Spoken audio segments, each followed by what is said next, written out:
오늘은 성찬 예식이 있는 주일입니다. 1년에 2차례 성찬 예식을 거행하고 있는데요.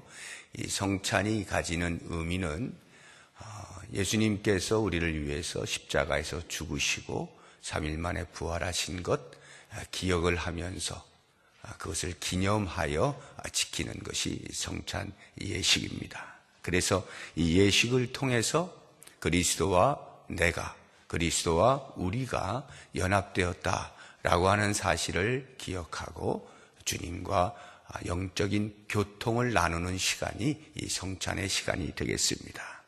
그리고 그 주님의 죽으심을 주님께서 다시 오시는 그날까지 전하겠노라 다짐하는 그러한 시간이 이 성찬입니다. 이 성찬은 지난주에 우리가 이제 세례에 대해서 말씀을 들은 것처럼 세례가 공동체 앞에서 공식적으로 나는 예수 믿는 사람입니다 라고 하는 것을 선포하는 것이라 한 것처럼 이 성찬도 역시 마찬가지로 공동체적 사건입니다. 성찬은 혼자서 행하는 것이 아니에요. 항상 공동체적으로 행하는 것이 이 성찬입니다.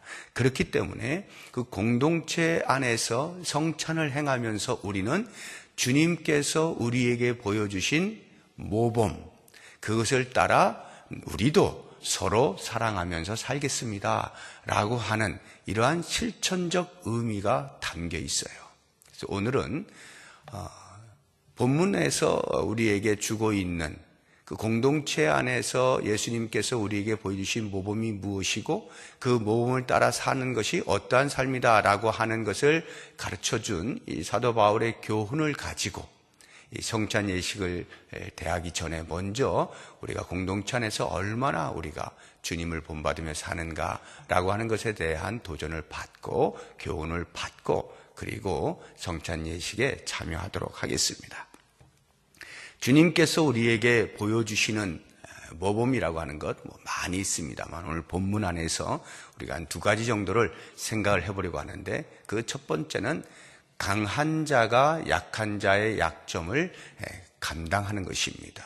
강한 자가 약한 자의 약점을 담당한다. 바울이 그렇게 권면하죠. 1절에 믿음이 강한 우리는 마땅히 믿음이 약한 자의 약점을 담당하고 해서 강한 자에게 책임이 있다는 것을 가르쳐주고 있습니다. 약한 자의 약점을 지적하고 들추어서 무너뜨리는 그러한 일을 하는 것이 아니라 그 약한 자의 약점을 오히려 내 몸으로 담당을 하는 거죠. 즉 그와 함께 짐을 같이 지고 그를 돌보고 그를 세워주는 일, 이것을 하는 것이 이제 강한 자다라고 하는 것입니다. 예수님께서 이러한 모범을 우리에게 명확하게 보여주셨죠. 예수님은 하나님의 본체이시죠. 하나님의 본체, 즉 전능하신 하나님, 전지하신 하나님, 못하실 것이 없으신 하나님, 강하신 하나님, 그 하나님의 본체이신 예수님께서 약하고 약한 인간의 몸을 입고 이 땅에 내려오셔서 우리의 약함을 대신 담당하시지 않습니까? 우리가 다 양이잖아요. 그릇 행하여 각기 제 길로 가고 있지 않습니까? 그러할 때 여호와께서 우리 모든 죄악을 그에게 담당시키셨다. 이렇게 말씀을 하시는 거예요. 예수님께서는 강한 자로서 약한 우리 인간의 모든 약함을 대신 담당을 하시는 거죠. 그리고는 우리를 초청하시지 않습니까? 수고하고 무거운 짐진 자들아 다 나에게로 오라 해서 당신의 멍에를 함께 메며 쉽게 해주겠다, 가볍게 해주겠다 라고 말씀을 하시는 것입니다. 하나님께서 만약에 나에게 강한 자로 살게 하셨다면 그 이유가 무엇일까? 그것은 한 가지, 약한 자의 약점을 담당하라 하시는 그러한 의미로 우리를 강하게 세우셨다라고 하는 것을 알면 좋을 것 같아요. 우리가 여기 강하다라고 하는 것은 이제 사도 바울이 말할 때는 이제 믿음에 대해서 이야기를 하고 있습니다. 믿음이 강하다, 믿음이 약하다. 또는 우리의 영성이 강하다, 영성이 약하다 이렇게 말을 할 수가 있는데요. 이것은 비단 이런 영적인 부분뿐만이 아니라 우리의 육체에 관련되어진 것들도 강함과 약함이 있어요. 얼마든지 우리가 확장해서 이해를 할 수가 있습니다. 물질이 많은 자를 강하다라고 하면 물질이 좀 적은 자가 약한 자가 되겠죠. 건강한 자가 강한 자라고 하면 육체적으로 질병이 있는 자가 약한 자가 되겠죠. 지식이 많은 자가 강하다라고 하면 지식이 좀 없는 자가 약한 자가 되겠죠. 이렇게 영적으로나 우리 육적으로나 모든 면에서 강한 자가 있고 약한 자가 있게 마련입니다. 그런데 이 강하다라고 하는 것과 약하다라고 하는 것은 상대적 개념이라고 하는 것을 우리가 알 필요가 있어요. 절대적으로 강한 자, 절대적으로 약한 자는 없습니다. 이 세상에. 다 누구와의 비교 속에서, 다시 말하면 이렇게 공동체가 모여 있을 때 이 속에서 상대적으로 강한 자가 있고 상대적으로 약한 자가 있는 것입니다. 그러니까 어느 공동체를 막론하고 공동체 안에는 반드시 이 두 편이 공존한다라고 하는 사실을 알 필요가 있어요. 강한 자가 있고 약한 자가 있게 마련입니다. 또 다른 하나를 우리가 이해한다면 이 상대적 개념 속에는 한 사람이 언제나 강하고 또 한 사람이 언제나 약한 것이 아니라 어느 영역에서는 강했던 사람이 또 다른 영역에서는 약할 수가 있다라고 하는 것입니다. 이 영역에서는 약한 자가 저 영역에서는 강할 수도 있다. 이게 바로 상대적 개념이에요. 그러니까 공동체 안에는 반드시 강한 자와 약한 자라고 하는 이 두 부류가 공존한다라고 하는 것입니다. 그렇다고 한다면 강한 자는 약한 자를 돌보고 세워주고 그 약점을 담당할 의무가 있다라고 하는 것을 우리가 이 성찬을 대하면서 먼저 좀 인식하자라고 하는 것입니다. 그렇다고 한다면 과연 어떻게 강한 자가 약한 자의 약점을 담당할 수 있겠는가? 그 비결이 있는데요. 그 비결은 본성을 거슬러 살 때, 본성을 거스려서 살 때 비로소 가능해집니다. 우리 인간의 본성이라고 하는 것은 자기 중심적 삶이에요.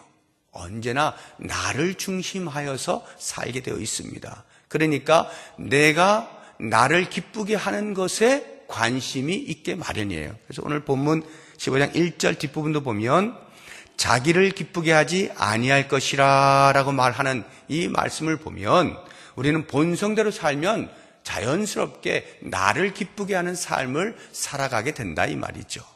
그래서 이렇게 약한 자의 약점을 감당하기 위해서는 이 본성을 억누르고 본성을 거슬러 살아가게 될 때 비로소 그것이 가능해진다라고 하는 것입니다. 그리스도인은 이렇게 본성을 거스를 수 있는 능력을 부여받은 사람들입니다. 예수님을 본받아서 그 이웃을 기쁘게 하는 삶을 살아갈 수가 있습니다. 2절을 보세요. 우리 각 사람이 이웃을 기쁘게 하되, 이웃을 기쁘게 할 수 있는 능력을 우리 성도들은 부여받았다라고 하는 것입니다. 예수님께서 그렇게 사셨거든요. 3절 보시면 그리스도께서도 자기를 기쁘게 하지 아니하셨나니, 그리스도께서도 자기를 기쁘게 하지 아니하시고 이웃의 기쁨을 위하여, 즉 모든 인류의 기쁨을 위하여 기꺼이 십자가에서 죽으셨다라고 하는 이 놀라운 사실, 우리가 그리스도를 본받는다라고 하는 것이 바로 이와 같아야 한다라고 하는 것입니다. 그렇다고 하면 과연 이웃을 기쁘게 한다는 것은 무엇일까? 그것을 2절 뒷부분에서 이렇게 설명을 하고 있습니다. 우리 각 사람이 이웃을 기쁘게 하되 선을 이루고 덕을 세우도록 할지니라. 선을 이루고 덕을 세우는 것, 이것이 이웃을 기쁘게 한다라고 하는 것이에요. 무슨 말이냐 하면 이웃이 원하는 것을 해주는 것이 이웃을 기쁘게 하는 것이 아니라는 뜻입니다. 일면 우리가 볼 때에는 그 사람이 원하는 것 해주는 것이 그 사람을 기쁘게 하는 것 아닌가라는 생각이 들 수가 있습니다. 그런데 그것은 일시적 만족과 일시적 기쁨을 줄 수 있을런지 몰라도 만약에 그것이 그의 영구한 궁극적 유익이 아니라고 한다면 그것은 결코 그에게 선을 행하는 것이 아니고 덕을 세우는 것이 아니겠죠. 그 이웃의 궁극적 유익을 추구하는 것, 이것이 우리가 선을 이루는 것이고 덕을 세우는 것 아니겠습니까? 그렇다고 한다면 우리가 영적인 눈으로 바라보면서 그 이웃이 원하는 것이 아닌 이웃에게 필요한 것을 제공하는 것, 이것이야말로 진정으로 선을 이루는 것이다, 덕을 세우는 것이다 라고 하는 것입니다. 그렇다고 하면 그 이웃의 진정한 유익이라고 하는 것은 무엇이겠습니까? 다른 그 무엇보다도 구원과 관련되어서 이해를 해야 되지 않겠습니까? 그 영혼이 구원에 이르도록 하는 것. 구원받은 자라고 한다면 그 구원받은 자로서의 삶을 바르게 살아갈 수 있도록 하는 것. 이것이야말로 그 사람에게 진정한 영원한 궁극적 유익이 된다. 그렇다고 하면 바로 그와 같은 일들에 관심을 가지고 그러한 일들의 약한 부분을 대신 담당하고 지원하고 협력하고 공급해 주는 것, 이것이 이웃을 기쁘게 한다는 말이 되는 것이고, 이렇게 이웃을 기쁘게 하는 삶을 사는 것이 나의 본성을 거슬러 약한 자의 약점을 감당하고 그리스도를 본받는 삶이다라고 하는 것입니다. 우리 공동체 안에서 이와 같은 일들이 일어나게 되면 피차에 강한 자가 약한 자를 어느 영역에 있어서 이러한 마음으로 돕는 일이 있고 약한 자의 약점을 담당하는 일이 있다면 그 공동체야말로 우리 주님께서 세우신 교회에 걸맞는 가장 아름다운 모습이 아니겠는가. 그것을 이 성찬 예식을 대하면서 우리의 마음에 새겨보자라고 하는 것이고, 그렇게 사랑의 실천을 꼭 하겠다라고 하는 이 공동체적 생각을 갖는 기회로 삼으면 좋겠습니다. 한 가지만 더 우리가 생각을 해본다면, 예수님께서 우리에게 보여주신 모범, 우리가 따라야 할 그 사랑의 실천이라고 하는 것은 이 공동체 안에 있는 성도들이 서로를 받는 것입니다. 서로를 받는 것. 받는다라고 하는 말은 하나됨을 의미하겠죠. 교회의 일치와 연합을 이룬다라고 하는 것인데, 예수님께서 그것을 우리에게 모범으로 보여주십니다. 7절을 보시게 되면, 그러므로 그리스도께서 우리를 받아 하나님께 영광을 돌리심과 같이, 그래서 예수님께서 우리를 받으셨다라고 말씀을 하셔요. 여기 우리가 누굴까요? 물론 공동체에 대하여 이야기를 하니까 전체를 통하여 우리라고 하는 것이겠습니다만, 그 로마 교회 공동체의 구성원들을 살펴보면 좀 더 구체적으로 우리에 대한 이해를 할 수가 있어요. 사도 바울이 여기 예수님께서 우리를 받았다라고 말씀하실 때 그 우리는 로마 교회 안에 유대인으로서 그리스도인 된 자들과 이방인으로서 그리스도인 된 자들이 함께 있는 것입니다. 그래서 쉽게 이야기하면 유대인과 이방인 전체를 가리켜 우리라고 하는 것입니다. 예수님께서 유대인들을 받으셨어요. 당신의 백성을 위하여 이 땅에 오셨고, 당신의 백성을 위하여 기꺼이 십자가에서 죽으심으로 그들로 하여금 새로운 공동체 안에 들어올 수 있는 기회를 부여하셨어요. 뿐만 아니라 예수님께서는 십자가의 죽으심으로 유대인뿐이 아닌 온 세계의 모든 사람들, 그들에게도 구원의 소식을 알리고 순종하는 자에게 구원의 은혜를 주시기 위하여 십자가에서 죽으셨어요. 그래서 그 그리스도를 영접하는 자는 누구를 막론하고 유대인이든 이방인이든 다 그리스도 안에서 한 가족이 되는 것이에요. 그런 의미에서의 우리, 그 우리를 받으셨다라고 하는 것인데요. 이게 왜 중요하냐 하면, 예수님께서 이와 같은 모범을 보이셔서 우리도 서로를 받는다라고 할 때 그 받음이라고 하는 것이 유대인과 이방인 사이는 사실 서로 받을 수 있는 관계가 아닌 겁니다. 유대인은 이방인을 사람으로 보지도 않아요. 전혀 받을 만한 대상이 못 돼요. 이방인은 그렇게 자기들 취급하는 유대인들을 쳐다보고 싶지도 않죠. 피차의 그러한 관계로 살아가고 있는 유대인과 이방인을 예수님이 동시에 당신의 몸 안에 받으셨다. 그런 것처럼 너희도 서로 받으라 라고 말씀을 할 때 우리의 그 받음이라고 하는 것은 내 눈에 볼 때 받음직한 사람들, 그렇지, 저 사람은 나의 친구지, 저 사람은 나와 사귀면 좋지 하고 받기에 합당한 사람들만 받는 것이 아니라 내 눈에 거스르고 내 눈에 차지 않고 나와는 같이 하지 못할 사람이라고 여겨지는 그러한 사람들조차도 받는 것을 의미하는 거예요. 그런 면에서 이 말이 쉽지가 않다라고 하는 것입니다. 그런데 공동체의 일치와 연합을 진정으로 원한다면 바로 이와 같은 서로 받는 일이 선행되어야 한다라고 하는 것입니다. 놀랍게도 예수님께서 우리를 받으실 때 우리를 받아 하나님께 영광을 돌리심과 같이 이렇게 말씀하지 않습니까? 예수님께서 어떤 사람을 막론하고 예외 없이 모두를 당신의 몸에 받으심으로 하나님께서 영광을 받으셨다는 말이죠. 그 말은 우리가 피차에 서로 받을 때 내가 저 사람과는 섞이기 싫어 라고 생각되어지는 그 사람조차도 그리스도 안에서 한 공동체의 일원이다라고 하는 것으로 받아낼 때 비로소 하나님께 영광을 돌릴 수 있게 된다라고 하는 것입니다. 우리의 삶의 궁극적 목적이 하나님께 영광을 돌리는 것이라 할 때 이렇게 공동체 안에서 서로를 받는 행위가 하나님께 영광을 돌리는 것이다 라고 한다면 어찌 우리가 그것을 외면하거나 무시할 수가 있겠어요? 당연히 그리스도 안에서 우리는 한 형제요 자매로서 서로를 받는 그러한 일들을 해야 한다라고 하는 것입니다.